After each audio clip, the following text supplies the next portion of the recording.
members of the panel. Mickey started out by saying the real challenge here is how do we do it? This is the choir. Probably all of us in this room believe that financial sector openness is a good thing. The question is how to do it. And two fronts in which we have to think have already been laid in the WTO towards greater locking in of market access and national treatment.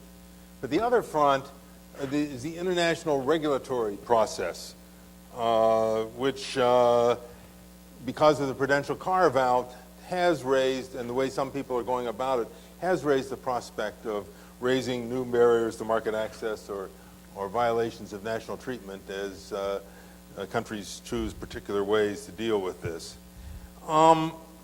And maybe it is a matter, I want to get Mickey and yours and the other panelists' reactions, of using the new institutions that have emerged.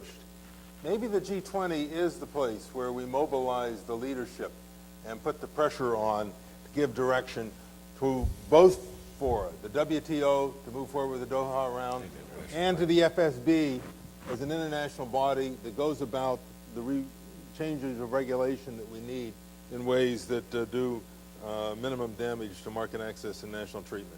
Is that a way to try to get what you feel is needed? Oh, sure. The G20 has to be, and I'll explain it, serious about this. And people are going to have to make commitments, in fact, that are somewhat painful. Let me give you an example. If, in fact, you're going to open your market to financial services in a way that we all would like, particularly in the banking and insurance sectors, which make so much difference in an economy, the fact is you're going to give up some of the restrictions that you have. Regulation is interesting. You can regulate for good intentions in order to strengthen a financial sector, and you can regulate or not regulate with bad intentions. Market access alone is not enough. I sort of disagree. When you negotiate market access, you also have to look at the internal regulations, restrictions in a number of nations who are trying to build their own national champion in this area, which in fact violates their WTO commitments.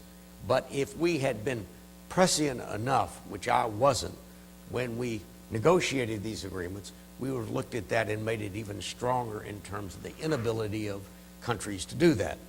So I guess my warning, Jeff, is this. As we go through this, the G20 leaders are going to have to be prepared to say, when they open up and insist on others opening up, that they get rid of those regulations which inhibit access, which restrict access, which in fact make access less than productive than it would have been under other circumstances. So it's something that has to be looked at. Again, it's the private sector plays a major role in this.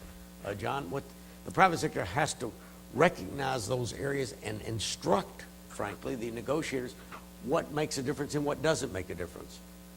All of us now, I was in the public sector, now all of us in the private sector who understand these restrictions have to in fact be the quarterbacks and coaches in order to make sure that the negotiations are effective when and if they come to fruition.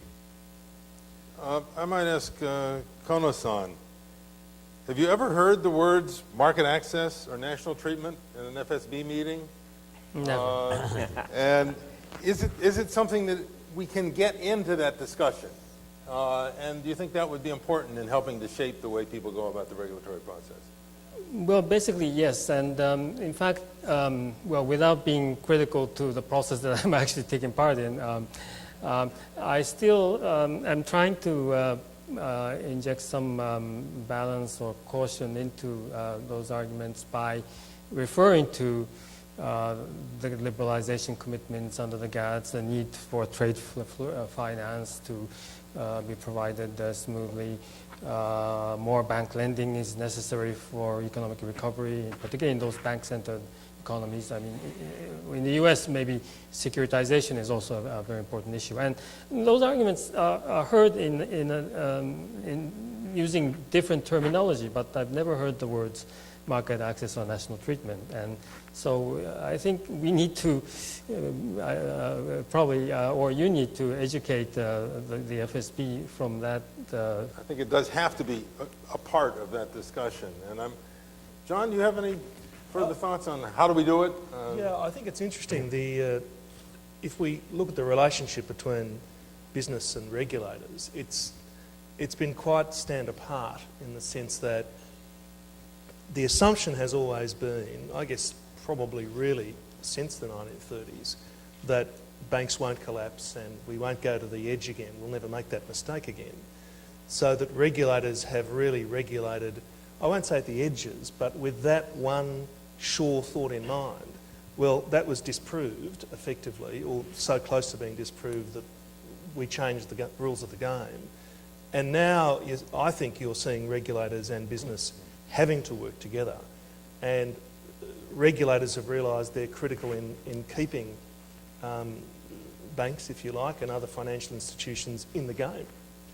And I've been interested to see our regulators in Australia, despite the fact that we've had very high prudential regulation that's been very beneficial to us, realise that they've got to be part of, I mean, this is a very simplistic way to say it, but part of the problem, part of the solution, not just stand aside.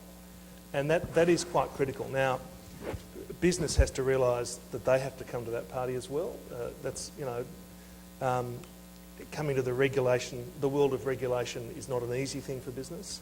But if we can come together in that sense, that hopefully should allow the next level in terms of the trade bodies, G20, WTO, to be confident that the necessary regulation to go to the next phase exists. And unlike a lot of other sectors, it is a global business interest. Australian financial services firms, US, European, Japanese, have a common interest here and perhaps can work together more than you'd find probably true in steel or autos or the traditional trade sectors. So maybe the solution is that we get financial services into Doha and every other service follows us in. Maybe that's the solution. Jeff, I don't know if I took this in the direction you were thinking of when you put the G20 in the middle of this. Or... No, I think this is very valuable. The one point that I think in this discussion that needs stressing is the one Lamy stressed, is that from a WTO point of view, the key is non-discrimination.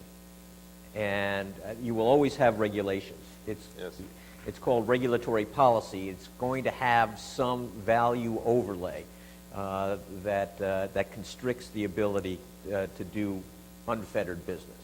But you want to limit it to ensure that it doesn't intent, and you want to make sure that there is the maximum competition available through non-discriminatory treatment of domestic and foreign firms.